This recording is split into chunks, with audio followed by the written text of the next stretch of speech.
He cooled off last I know night. you guys took a L. What was that, last night? Yeah, he cooled off last night. He cooled off, but he had a record for 425 points passed. He passed MJ, which is 424. So he has 425 points in his first 16 games with the Bulls. Talking about DeRozan, so he passed a record from Michael Jordan, but it reflects the way he's playing in the NBA this year, and MVP contender, MVP caliber. He's a mid-range king for this season. His percentage is the most impressive. You don't see that often nowadays with mid-range players. No, and the thing is that, like, especially like he had a stretch where Zach LaVine wasn't even available. Yeah, Lonzo was still balling. Lonzo wasn't available. AC Fresh is not available. And you know, people know that it's gonna be him. It's gonna be him coming at night, and then he was still scoring mad efficiently. In the night. He was still scoring extremely efficiently. So, I mean, last night he cooled off, but you know, they met a good gritty Memphis Grizzlies team, so they kept them in check, I guess. I mean, as much as in check is in check. Like, I mean, he still scored.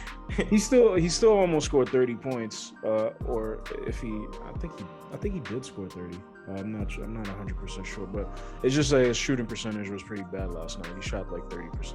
So he shot 10 for 29, if I'm not mistaken. I'm gonna verify that for you right now. Yeah, he had 31 points.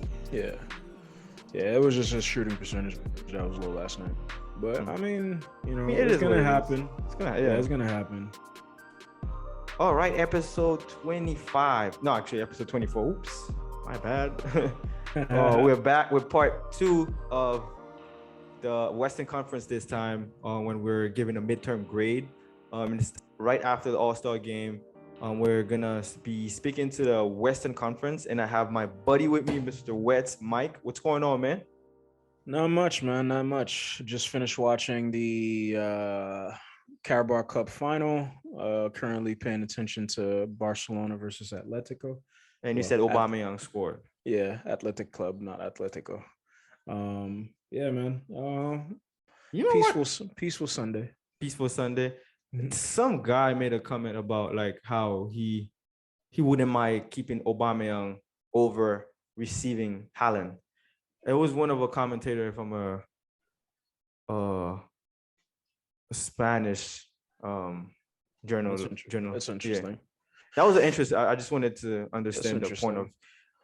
I was trying to understand what he was saying because he was speaking fluent Spanish.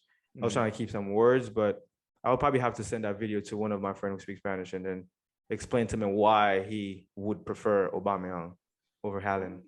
I mean, that's an interesting point. That's interesting because the thing is that Haaland is such a unique talent because he's not like.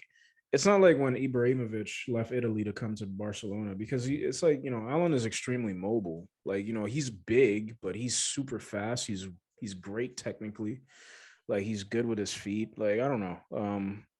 I wouldn't agree with that. I think Haaland would be excellent in a team like the team that Xavi is building right now, man. With Ferran Torres, Adama. If Usman is leaving, there's no way that he stays.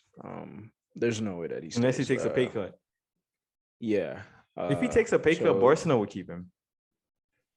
Yeah, but I mean, we'll see what happens. I mean, he's out of contract in 6 months, so less than 6 months now. So we'll see what happens with them. All right, let's wheel back to the NBA. Yes, sir. We almost went to the La Liga right now. Let's wheel back to the NBA. Like I said, we're gonna give a letter grade, part 2 of the NBA letter grade, midterm grade, for the Western Conference. Mike, we're gonna start with the first team, who is the number 1 seed right now. The Suns. Quick update on the Suns. There's an injury for Chris Paul. He'll be out for 6 to 8 weeks for right thumbs. Cameron Payton should be back. They said he's more likely to be back in the next couple 3 games. He's been out since January 20th. But first, let me ask you a quick question, Mike. With Peyton that was already out, and now Chris Paul is out. I feel like those are two guys that can like dictate the tempo of a game. Payne is mostly like high pace, and Chris Paul is mostly like, floor general and stuff like that. But do you think that it's gonna affect the team, and would that affect their first seed with Chris Paul out?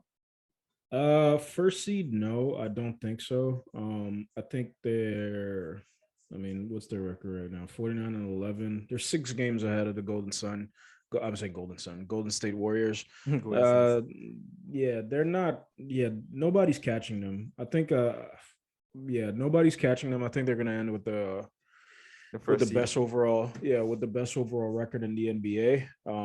And they're playing the Utah Jazz right now. I mean, barring any sort of adjustments from Utah, it seems like they're doing pretty well. They started Cameron Johnson. I think that's his name.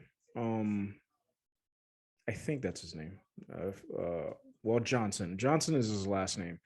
Anyways, so they started him, and it seems like they're doing pretty well so far, but I don't think it's going to affect them too much because I think they're pretty well coached and pretty well balanced. Yeah, sorry, Cameron Johnson. You're right. Yeah. So I don't think it's going to affect them too much going down, to the wire. The season is almost up anyways. I mean, we're in the second half of the season, but we're pretty much close to the end. There's about 30 games left for each team. So I don't think they're getting caught. I don't really think it's going to be. Might be less than 30. That much. Yeah, I don't think it's going to be that much of an issue for them to overcome. Unless something happens to Devin Booker, then we might have to reassess. And overall, what has been impressive for you that the Sun has been doing, and what's your letter grade for them? My letter grade for them is an A.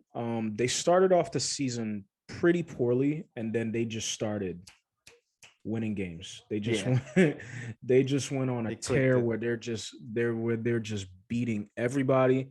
Early on, it seemed like there were rumors that it might be something that had something to do with maybe DeAndre Ayton's contract situation. That they probably felt a little bit of a hangover from going to the finals and everything like that, which happens to some teams. But they instantly figured it out very, very quickly and proved to not only themselves but to the league that, look, listen, it wasn't a fluke that we destroyed the Lakers last year in the playoffs and made a push to the NBA finals, and we looked good for 2 games. Well, more than 2 games. It was a pretty tight series. It took Herculean efforts from Giannis to actually get him out of there. But they're a very, very good team. I think Miles Bridges made incredible strides. Defensively, a lot of people were rooting for him to be an all-star over a guy like Andrew Wiggins. And I don't know if it would have been deserved over Andrew Wiggins, but he certainly had a case to be an all-star. But that's what's most impressive about them is the fact that they started off poorly. Yes, it was only 5 games or anything like that, but they kind of built on what they started from last year, and it seems like they're getting better. Hopefully Chris Paul could come back healthy and they can make a strong push in the playoffs again this year. That'll be very exciting to see. Makes sense. Golden State. Golden State is the second seed. It's a team that you have had criticism for the month of January of them. Yeah. Is it? Yeah. Yeah. I mean, it's not much of a criticism more than it's just factual. If it's, shout out to Sebastian, he's looking at the overall record, but sometimes numbers do lie. I just want to say that sometimes numbers do lie. Yes, they were winning games, and I understand a lot of times in the NBA, even the NBA players will tell you it's okay, a win is a win. We'll take it however it is, however ugly and dirty it is. We'll just take the W. But since Klay Thompson's been back, unfortunately, the Golden State Warriors have not been that good. Like it's just facts. They've been inconsistent. Yes, Draymond Green's missing, so that could be that could be the huge determinant factor into why they're playing so inconsistently. But still, he's not there. They haven't been putting together those win streaks, but still they're very impressive. My letter grade for them is an A as well. They're top five in opponents' points per game allowed, like which is at 103 points per game, 103.6 points per game, something like that. So, and they haven't been playing with Wiseman, who's missed the entire He's season so far. he was assigned to the G League. Quick question actually. Yeah. When you said Draymond Green, he actually came back to practice on Saturday, but he also said that it won't really matter, and the Golden State shouldn't try to push to get that first seed, and then there might be reasons like injuries might happen for pushing yourself too much. You want to be fresh for the playoff. He's like, it doesn't matter. He has lost game sevens at home and he has won. So that, advantage that you get the last game at home, he said it doesn't matter for him. It is what it is. So what do you think about that? I think it's right. I think I don't know if I put as much stock in home court advantage anymore as I used to. But I mean, because we saw what the Milwaukee Bucks did last year versus the Phoenix Suns, anyways, right? And personally, as a guy that's watched Stephen Curry, for a very long time now, since he came into the league, both of us, it seems like he's more comfortable playing on the road anyways a lot of times. Yes, at home, he always hypes up the crowd, and where he's doing those deep half court threes and turning to the crowd and stuff like that, but he does the same thing on the road as well. So I do believe that. I think that the most important thing for them is to actually get healthy and figure out their chemistry going down to towards the playoffs. Because another thing that's happened since Klay Thompson's been back is the fact that Andrew Wiggins hasn't been playing that well as well. Because again, all those pieces, they really need to figure out how to reintegrate themselves and how to realign themselves. Because now that Klay Thompson is back, it's Steph, Klay, and Dre. And Wiseman is probably going to come back soon too, and they're going to have to figure out a way to reintegrate him into the lineup. So Steve Kerr has a lot to figure out, and with the role players, now all these guys, they have to start taking a step back. And Andrew Wiggins, who had really found a niche for himself and really started figuring it out, he probably needs to take a step back and readjust as well. And he's going to have to readjust again now that Wiseman is coming back. So letter grade A. Yeah, but it's still an A grade for me because they didn't make the playoffs last year. They're playing with a whole bunch of injuries this year. Constant rotation of the lineup with what Steve Kerr's doing. He's been changing the lineup consistently, and they've found a way to still stick with that second seed. Memphis Grizzlies. Memphis Grizzlies is my first A+ rating. Did you expect that? Third seed. No. When we first made the first episode for this NBA season, 2021, 2022, I believe most of us had the Memphis around 8th and 9th or 7th, 8th, but we did not expect that third seed. Quick stats, they are 27th, however, in total 3 points made and 24th in 3-point percentage. I was reading something that said that might be an issue for them moving when they're going to the playoff, when they would need to do better in 3 points. Do you think that will affect them in the playoffs? If their percentage of the threes is low, or if they're not attempted, I guess, or not making enough 3-pointers? It's a possibility. But I don't know. I think that might be a little bit of a misnomer, if I could use that word, because the thing is that Jaren Jackson is a pretty good 3-point shooter. I don't know how well or how poorly he's shooting this season. Dylan Brooks, I think, is a pretty decent 3-point shooter as well. But the thing is that, like, yes, they are right. In the playoffs, the court does shrink. It's more of a half court game.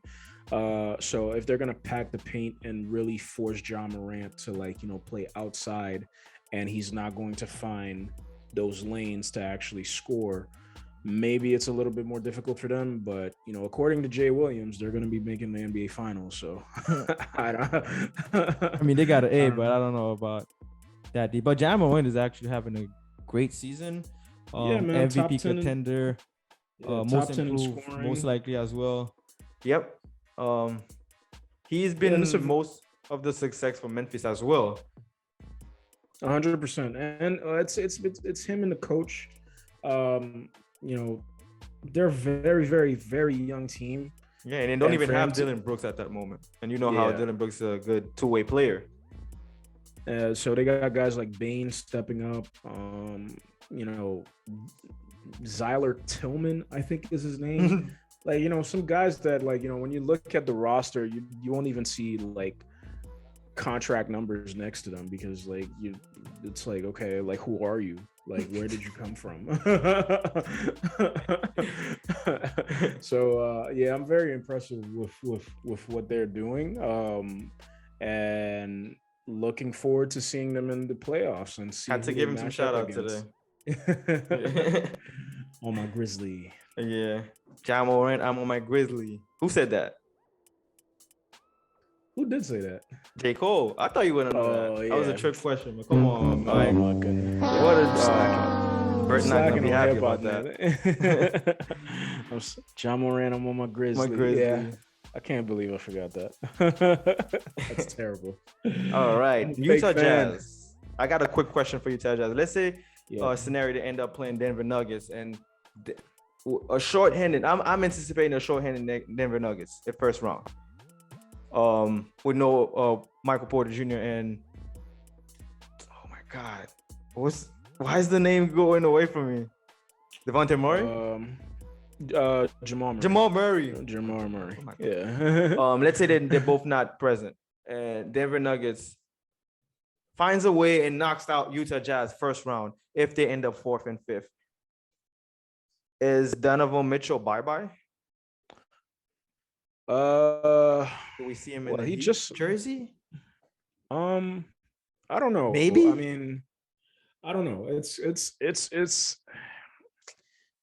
or to the can Knicks. They even no. Because what's his contract situation like? Because he's not gonna be a free agent until like 2024 if I'm not. Yeah, he's not. It's just trade scenarios because there's been trade rumors around him most of the time saying that he would be okay leaving, but it's not specifically he said. I'm just saying like rumors. He never said that he wanted to leave. He's always dedicated to Utah Jazz. Yeah. Looking back, I mean, it's a little bit different from what Darren Williams did. I mean, Darren Williams kind of forced his way out of Utah. And you always, the saying, like, it's not always green. Like, the grass is not ever green on the other side. Yeah, the grass isn't always green on the other side, right? So, I mean, yeah, Miami would be very attractive. It's Pat Riley. That's a great organization. So I think he would really find a way to succeed. And we've probably anointed him like, a D Wade 1.0, like mini D Wade, because like he kind of like reminds us of him a little bit. Still got time. Yeah, he's still got time. I don't know, like, what trade scenario that Utah would entertain to actually let him go. I think it would be a pretty hefty price from the Miami Heat to actually get him out of Utah. But I mean, you're correct, man. If they do, honestly, like outside of like a team like Minnesota, whoever they match up against first round, I think they're beating them. Mm-hmm. Yes, what's his name? The Aussie, like he got injured, ACL tear, and they traded him. But I think he was a huge part of what their team does. My letter grade for them was a B-. They're just not that impressive to me. They're just like, okay, like Utah's doing Utah things. They're very well coached. They have a great young all-star in Donovan Mitchell. They have a great defender and all-star center and Rudy Gobert. They have a good wing in Bogdanovich. But other than that, it's just like, okay, like you're a decent team, but I don't see you doing anything. I You're don't see you not doing any you're not waves. gonna reach the step that we're all Yeah. most analysts also, and also like, and Shaq was saying that that next step that they're expecting them to reach. Yeah. All Yeah. right. And even a team like when you're looking at Denver, Dallas, Denver has huge injuries, but I just think like the star power and the talent of Nikola Jokic would take him over Utah. Dallas, I think the star power of Luka Doncic will take him over Utah. Like it's just, yeah, I'm just not that impressed with their team. Okay. Next in Mavericks, they added a couple guys in the trade with Porzingis. We got Spencer. Then we get a couple other guys. I'm not too sure, but Spencer is a big piece for them coming off the bench. What's your letter grade for that team overall for the season? Dallas is a B for me. They're B. They're still like around the same, hovering around the same area for me. And Luka Doncic is still doing Luka Doncic things, but he's still not in shape. But we'll see what they do in the playoffs. But yeah, just B. Regular. Sorry, the Denver Nuggets. Are you expecting anything from them in the playoffs with really short-handed? Yeah, not And this are you year. still impressed for what they're still able to do with the absence of two important guys? Yeah, I'm not expecting anything from them this year.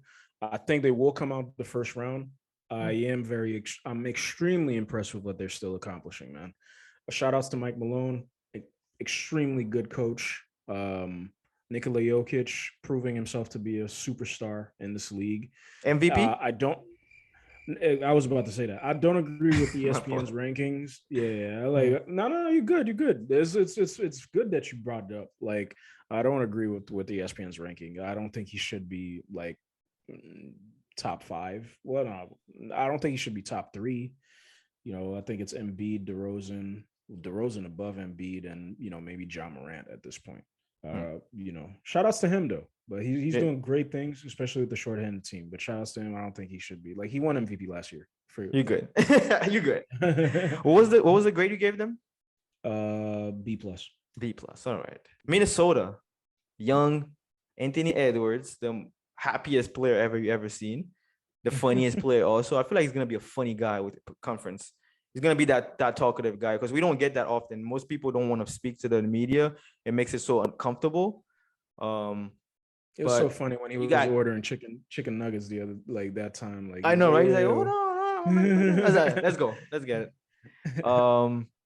We got Cat having a great season as well. Just won the 3-point contest. Yeah, what's your letter grade for these guys? Are you seeing something building, or is this just you've been fooled? The thing is, yes and no, because the thing is that like Minnesota is a poorly run organization. Unfortunately, they have the talent around now. Like D'Lo is unfortunately as a point guard, he's very inconsistent. But Anthony Edwards and Karl Anthony Towns, I think those are two like staples that like these guys, like let's just keep them here and figure out ways to build around them. I think, the addition of Pat Beverly was really, really interesting. I think he brings something to the team, like a different dimension, like, in terms of like, attitude and nastiness and defensive intensity. I don't know if he's going to be there long-term, but for me, even though like as impressive as I think he signed a 1-year extension. Yeah, he did. Yeah. He did. As impressive as it is that, they're doing well and they're going to be back in the playoffs come this year. Like, I mean, if they beat whoever they're facing in the plan, I still have to go with a C plus because I'm just not that impressed with what they're doing. It's just like, okay, like, yeah, you have a lot of talent, and looking at the Western Conference, like with the other teams, it's like, yeah, you should be like, in the play-in tournament and the play-in discussion. So for me, it's a C plus for now. All right. The Clippers, very impressed. Ty Lue, phenomenal coach. 2 major injuries in Paul George and Kawhi Leonard, and they're still figuring out ways to win games. I give him a B minus. B minus. Yeah, that would be my letter grade for them. It's a B minus. Yeah, I think Ty Lue has figured out some way to actually play team basketball. And that's dating back from the playoffs last year where he kept rotating his team. Reggie Jackson got a contract extension. Luke Kennard is playing decently well or whatever. So for me, it's a B minus. The Lakers. F? Boy, F, yeah. I'm sorry if I picked it for you. No. I mean, you knew where I was going with that, man. The Lakers is an F. As a I team think at this point it's an F, but at this point was like, what's your expectation? Like, are they gonna make the play-in tournament and then win and then get to the playoff in the 8th seed, or are you seeing even worse things for them? If they don't get somebody from the buyout market, which is looking pretty dead right now. I'm not hearing any rumors. They just took Goran was the previous one. So from Brooklyn signed Goran, and Brooklyn is looking really scary. I don't see anything for them in the future, man.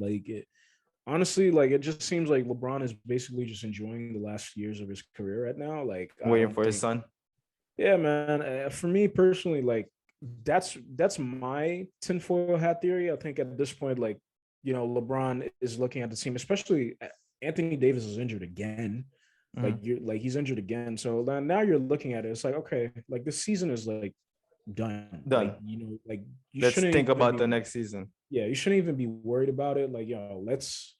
We're gonna play these games. We're gonna try to win. We're gonna try to get better. Yeah, we're good. It's a team that has to always trying to go for championship mentality, but they know it's not gonna be easy to break that at that moment anymore. Yeah, just try to build better habits. See if you could figure something else out, and going into the plan and see what pieces that you want to keep going to next year, and then come this draft night, you move Russell Westbrook as quickly as possible, throw him wherever you can. If you got to throw him to Europe, send him to Europe, just get away from this guy as quickly as possible, man. But F, terrible. F. What would have to be done besides, like you saying, fishing for some players in the buyout market? A time machine, so that their players could go back to being 30 years old. Because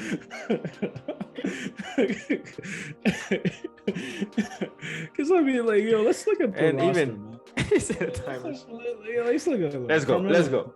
37. Trevor Ariza, 36. Kent Bazemore. It seems like outside of playing next to Stephen Curry, he just doesn't know how to play basketball. 32 years old. Avery Bradley, 31.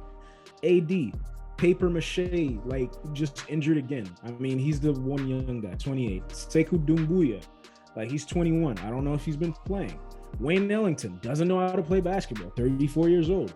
Taylor Horton Tucker, he got his contract and suddenly he doesn't know how to play basketball. It's just Dwight, 36. LeBron, 37. Stanley Johnson is not an offensive weapon. DeAndre Jordan hasn't been playing. And Malik Monk is their one bright spot. Their one bright spot this year. And it's just this guy's he's just an offensive weapon and we're going to score. But they don't have you're looking at the Lakers team. They don't have an identity. So you don't know what their team is. Nice word, identity. I actually have a question. Do you agree with Gilbert Arenas' comment about that identity, saying that Lakers got a bunch of players starting and they don't attack? Example, Avery Bradley. Who else? Who else did he mention? But he said they mostly have players besides really LeBron and AD. Most of these players, they don't apply pressure to the opponent, which they're fresh for them in the offensive side. So do you agree with that? I would wholeheartedly. Someone said, it looks like the Washington Wizards when you were playing. And they're like, touche. One of those guys in the comment trying to be funny. Right. Oh, nice counterattack from Barcelona. Who was that?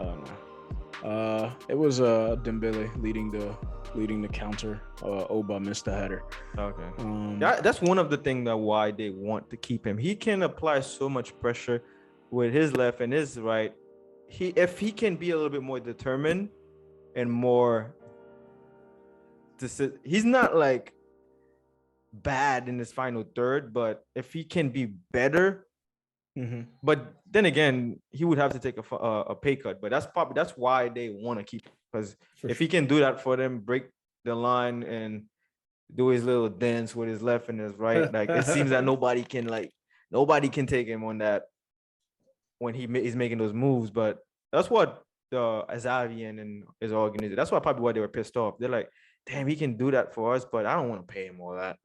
I mean, they think they rate him higher than Mbappe, so they always did, and they're always gonna say that. And I can see why they're saying that maybe 3, 4, 5 years ago, but now you can't say that, man. It's visible that Mbappe is above. Yeah, best talent in the world right now. Best talent in the world, yeah. Yeah. So back to what we were talking about, the Lakers. My fault. Yeah, we were talking about Gilbert Arenas' statement about identity and that the players on the Lakers team don't attack. I mean, yeah, man. Look, outside of like Kyrie Irving when he was playing next to LeBron, you kind of don't see like those guys like that. That has that dog mentality next to LeBron. I mean, Malik Monk kind of has it because, I mean, he's hungry. Like, I think he's on a very cheap contract. So, like, whenever he gets on the court, like, he's just going to try to ball. Yeah, he's one of the guys that, like, he attacks. Yeah, like, he's going to try to ball because, like, he wants to get paid at the end of the day. But, like, when you're looking at other players, like, Anthony Davis is already established. Carmelo is, like, he's, he wants that ring, but he has to get fed to score. Like he's not the go getter guy anymore. Like, you get what I mean? You're looking at Russell Westbrook. He's you can't say he doesn't attack. He attacks all the time, but he attacks like a low IQ basketball player a lot of times. That just takes terrible shots, makes poor decisions a lot of times, and he's just not efficient. And he can't shoot the three. So I was completely baffled and fooled by the Lakers, man. When they did that trade, I was starting to, especially as a guy, like, I don't like Russell Westbrook.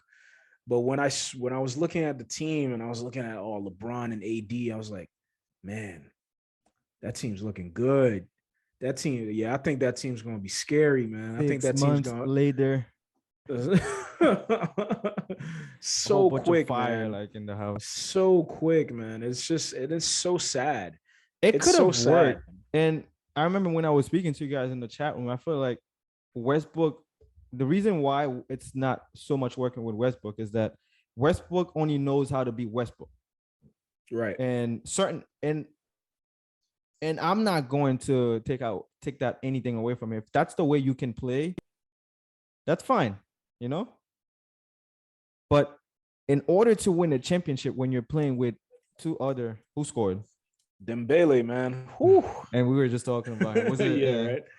Left-footed shot from left-footed bullet from the left side of the field. Yeah. Get it. we need a competitive liga, so I'm all for it. 100%. Yeah, but you were saying for us, Westbrook. Yeah, he doesn't understand how to be that guy. Like, when I'm on the court with LeBron James, AD, and certain other players, I don't know, man. I feel like he needs to really start thinking. I mean, going into this offseason, if he does get traded, if they move on from him, I don't know if they will be able to, because his contract is so bad. He needs just to know that this is one thing Westbrook has to do. It's only one thing. At this point of your career, nobody can tell you how to play anymore. It's already like too late. You cannot, like, you can adjust, but you cannot so much, like, you cannot become the best 3-point. There's certain things that's not gonna happen anymore for him. Right. He's still a star though. So he just needs to be in the right mindset and understand. I don't know about all that. I don't know about all that, bro. But he's a star, man. Come on. He's still a star. And he just needs to understand that I'm Westbrook and I'm gonna play like Westbrook, but I'm gonna play smarter. That's all, man. Anyways, I feel I like we're wonder. just Yeah. Yeah. We're just picking on Westbrook. Hopefully, I mean, not even. I just feel like hopefully, we're in the Lakers way too.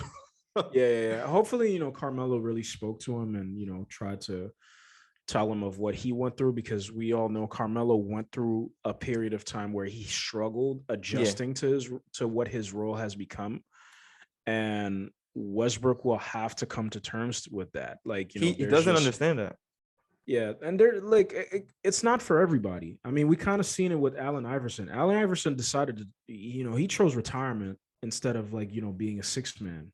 Like he was like, "Yo, this isn't me. This isn't me.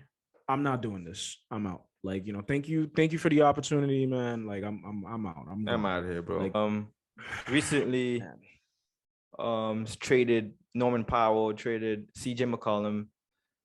They're rebuilding. They have a bunch of young guys now, and they still have Damian Lillard, and he Yeah. still is still preaching how he wants to be here.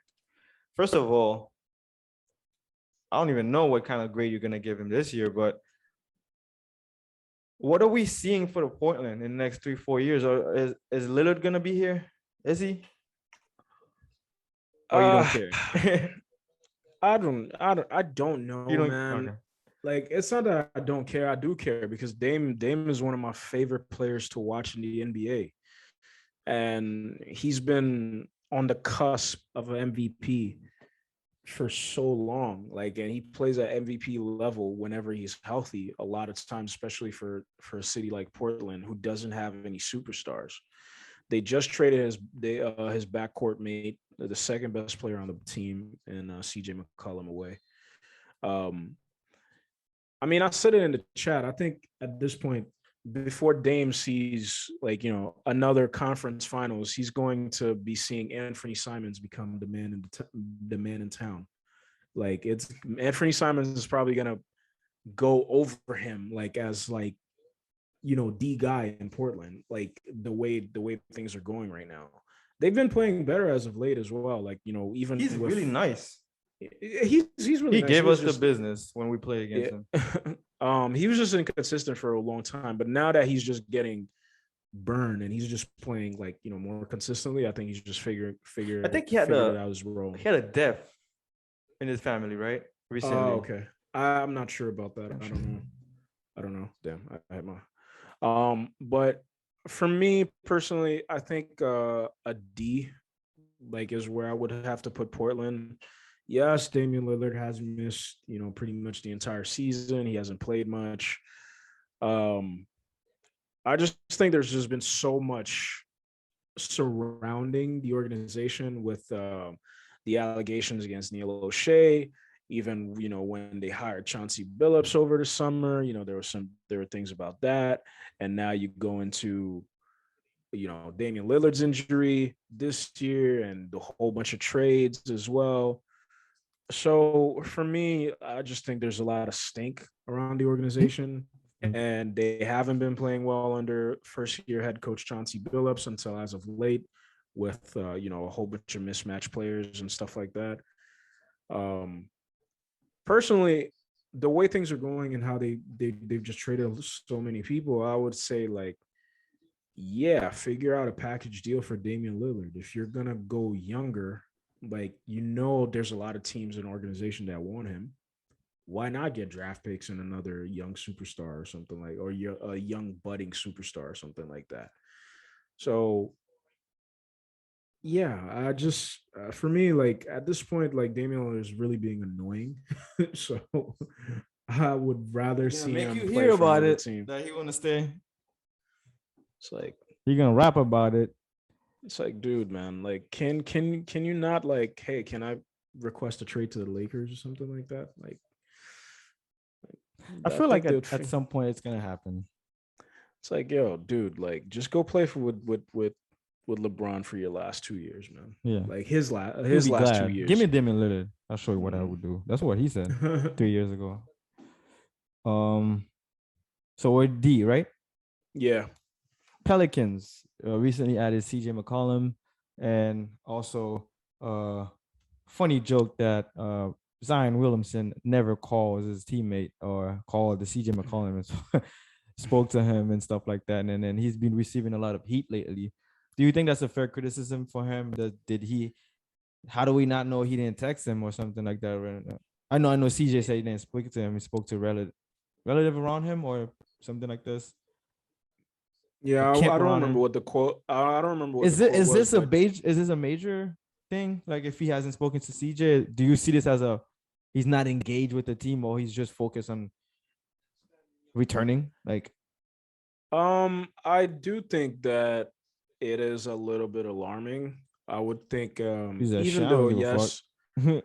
even though yes, Zion is in his second year as a professional athlete, so he probably doesn't really know how to navigate those things. But a guy, especially like CJ McCollum, like it's not a scrub, like it's not like any regular type of player.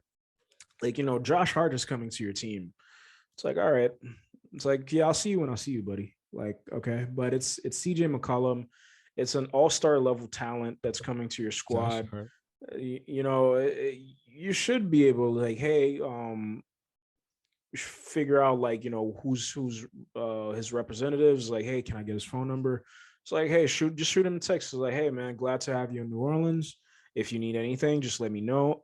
I'll be, I'm looking forward to build with you when I get back on the court and stuff like that. So, yeah, I think it's a little bit concerning for me, like that, something like that didn't happen.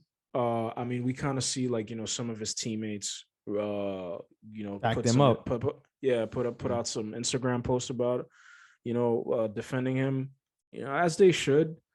But as an outside viewer looking at the New Orleans Pelicans, especially Zion, from his college days to now, it's like, dude, what are you doing, man? So, um, overall, but for the New Orleans Pelicans, like outside of the Zion, like drama and stuff like that, uh, I don't know. I'd say a D.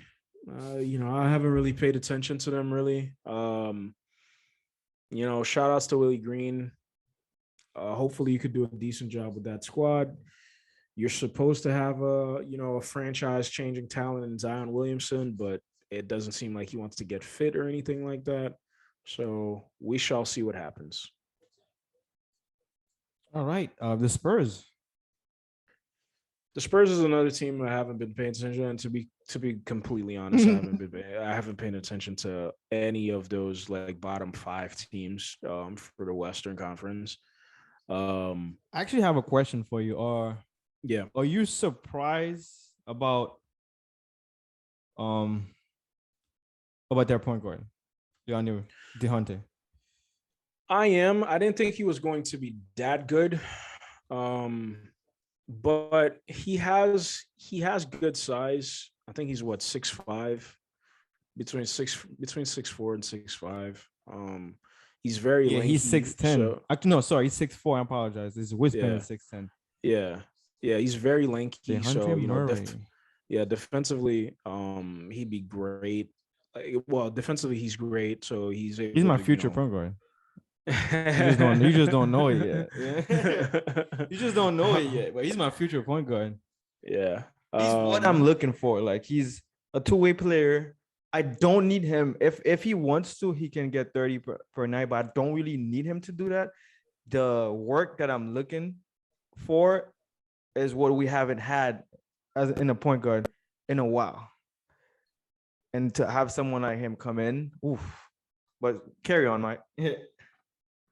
Yeah.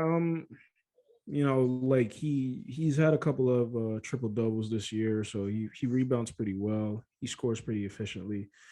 Named to an all-star team this year because some injuries happened. When I looked at their record, I was like, oh man, like how do you guys pick an all-star from a team like that? But looking at the Western Conference, there weren't that many people to pick from, unfortunately, because it's sad to say, but some of those teams are like, pretty good teams, but they're just not, they don't have like star talent on their roster. Uh, D'Lo was probably fuming somewhere in Minnesota when they picked Dejounte Murray over him, like having a winning record. But uh, I'm not surprised by his stats. I am. I think it is finally the year that San Antonio doesn't make the playoffs. It's the first year you're comfortable, like saying no Spurs. And watch them just go on a winning streak in the day. Like I think they can qualify for the play-in tournament, and yeah, they can. I mean, it's Portland and the Lakers ahead of them. I don't think. Yeah, it's just they can beat either one of them. But it's Portland. Yeah, Portland, I'm iffy on. But yeah, they could potentially still catch them. Mm-hmm. That's why I'm laughing when I say it. It's like, yeah, that's yeah, buddy. You think this might be Popovich's last year? Because I was actually thinking, I'm like, when is he gonna say, okay, this is it. This is a rebuilding point, and I think I don't see myself in that rebuilding at that time. I don't know. I feel like he's still interested. I don't see any reports saying that he's gonna step out of the NBA. I haven't seen myself a slight rumor of even him thinking about retirement. So I don't think so, Mike. All right. Next stop. Let me see. It's the Sacramento Kings. And they just added Sabonis. Yeah. Is it something they're trying to create now with Sabonis and Fox, or you think they're still gonna move Fox in the future? No, I think that's why I think that's why they made the trade. So now they also got rid of Marvin Bagley. They sent him to Detroit so that there would be no talk and like no drama of him coming off the bench behind Domantas Sabonis. Mm-hmm. And they moved what's his name, the 3-point shooter, Buddy Hield. Oh, Halliburton. Yeah, they moved Buddy Hield. That's one of the pieces also. I mean, yeah. Buddy Hield has always been in a trade rumor for Sacramento Kings, so I'm not surprised for Buddy Hield. But I was surprised for Halliburton. Like I didn't think he needed to be traded. I really think the asking price for Sabonis was really high, and I think it was deserving. But when you're looking at their roster right now, hopefully when they go into the off season, I mean, and the other thing too is that they had to move money, so they had to move some money because these guys are getting paid like exorbitant amount of money. But when you're looking at the roster right now, I kind of like it. I like Harrison Barnes. I like Dante DiVincenzo. They got Justin Holiday from that came back from the Indiana Pacers with Jeremy Lamb as well. I don't know if they'll be keeping some of those guys come during the offseason or if they're going to try to make another trade to complement, DeMontis and De'Aaron Fox. But for right now, those two pieces, I think that's a better core compared to what they originally had. Gotcha. So performance-wise, the Sacramento Kings are still the Sacramento Kings. I think, D is a letter grade that I would give them. They don't perform very well. They're very inconsistent. But for right now, the building blocks are better. And we've seen what Sabonis has done where he's been in his NBA career so far. So I think that's a better acquisition for them culture-wise and performance-wise going. But can the Kings fan base trust them? Because they've had players before. They've had a building block before, but they've always seems to always like ruin it. Yeah. Can the Kings trust what they're trying to build right now? No, they can't. No. They can't. They can't. It summarizes a D. So yeah, what can they do? Pause. I mean, they've they've made some mistakes, but they've hit on a lot. They've hit not a lot, but they've hit on a couple of trades and contract situations they've had over the last couple of years. So hopefully for them, they could be more competitive the next 3-4 years. All right, and we have next is OKC. OKC. Yeah. Honestly, man, for OKC and Houston, I don't even I can't. Yeah, let's just them. put them in Yeah. both. Let's just call them both. It's what do you got I for both? I can't even rate them. I would say ungradable. Yeah, man, it's no grades available. OKC is, I think they're the worst offensive team in the league, if I'm not mistaken. Their roster is pretty bad. They have some good young talent, but they got 3 young talents that I like. I'm not sure how the future is gonna be with them on the team, or are they gonna use them in the package or something like that? But obviously, Josh Giddey. Yeah, they're the oldest players on the roster are 30 years old, man. Ooh. It's Derek Favors and Mike Muscala.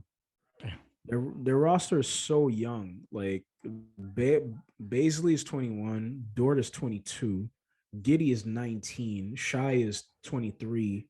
I'm so impressed by Giddey, his patience when off the pick and roll. Too. Off the pick and roll, he's so patient. He's so slow, but he's so patient. He makes you play at his pace. But yeah, that team is I was watching a highlight. No grades available. Yeah, I can't really rate them, man. Because their roster is so young and poor. I wasn't really expecting anything from them. You feel bad grading them. Yeah, I mean, if we would have to give them a rating, it would be maybe a D- for both. For both of them. But what's next for these? What's next for both of these organizations? You're really at the starting point. How are they willing? What are they looking for at this point? Are they looking to get as much young guys and then maybe okay? I think still getting the lottery picks. Yeah, I think for Houston, still, get your lottery picks, add some more young talent to the team. Make sure that, every off season, when you have the exit interviews with those guys that come to the Knicks. No. Another team that should just that's heading for lottery picks. That's not even worth. But yeah, sorry. Is it Ferran? Did Ferran finally score? Dembele. 4? 4. Is it in Sun Manis? What's that? No. It was at Barcelona. At Barcelona, I was gonna say it's always tough to play in Sun Manis. Huh? Yeah, it was at Barcelona. No, Depay finally scored. He scored 1 goal. He played? Yeah, he played in the last 2 minutes. Yeah. Who he came from? Who he came on for? Ferran. He came on for Ferran. So he was playing the left wing. Yeah. Where was I? It's you add young talent. You make sure that the exit interviews, you tell these guys what they need to improve on and what you kind of need from them going into the future. When you could look at a guy like Jalen Green, you need to add some more weight to your frame so that you could be sturdier and that you could move people off of you when they're defending you and stuff like that. So these guys, they have some good young talent, but with all young talent, you always have going into year 2, year 3, you have to see certain progress. You look at the Cleveland Cavaliers, Colin Sexton, Darius Garland, obviously they took leaps, so as they made leaps and they added some players around them, they figured out the NBA and they started playing better. And now you're looking at the Cleveland Cavaliers with a better coach. They're playing better. They're in the playoff contention. So it's the same thing for a team like Houston right now and the Oklahoma City. They have a pretty good GM. So for them, it's really about okay, let's make sure that these guys are developing.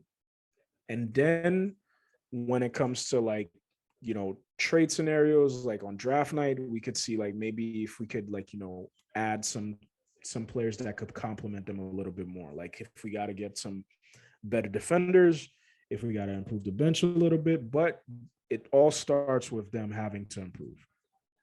You can't move forward without them actually taking a step forward as well. All right, we don't have to grade them. We can just put a stamp next to them and be like, heading to reevaluation or some shit like that. Yeah, because it's like you said, it's not too fair also to give him an F or anything. Like, it's not a team that, like you said, they're young teams. They're trying to figure it out. They got a couple good talents in both sides. You got who's that guy who's always disturbing? He came from Cleveland. He's in the Rockets right now. He was staring down Curry. Then Curry hit a 3 on his. Yeah, Kevin Porter Jr. Kevin Porter Jr. is nice. He's a nice player. So they had a couple guys that are nice. Christian Wood is in this team also, right? Yep. So they got a couple nice players. Now it's just like you said, the organization to see how they can will the right way and the way they want it also, and also demand improvement from the players as well. During off season, what they can work out on and come back next season and improve their game. 100%. For Houston, just move on from John Wall, man. Just free him, please. Like, just free John Wall. Yeah, free him, please. Like, that's the only thing I'm asking for him. But again, you look at the roster, it's not a whole bunch of young guys, man. The oldest player on their roster, who's not even active, is John Wall at 31 years old. Like, it's a whole bunch of 20. Actually, no, I lied. Eric Gordon is still active. I forgot about him at 33. Yeah. Please release John Wall and Eric Gordon. Please set them free. All right, that was fun. That was the grade midterm for the Western Conference with Mr. Wetz, aka Mike. Any last words of any comments that you've seen in NBA lately that you want to add on before we close in on episode 24? DeMar DeRozan should be the MVP. Let's go. Okay. Let's go. Let's go. All right. Actually, what's your guys' top 3 MVP? Put a comment below.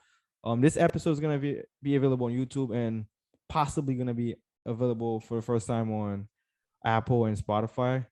I'm trying to work out and put it in.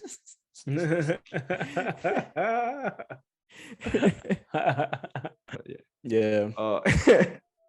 But yeah, like, subscribe, and comment. Like I said, if you guys have any grades for any teams, put a comment below for the Western Conference. Even if in the Eastern as well, if you guys have missed the first part, it's still available on YouTube.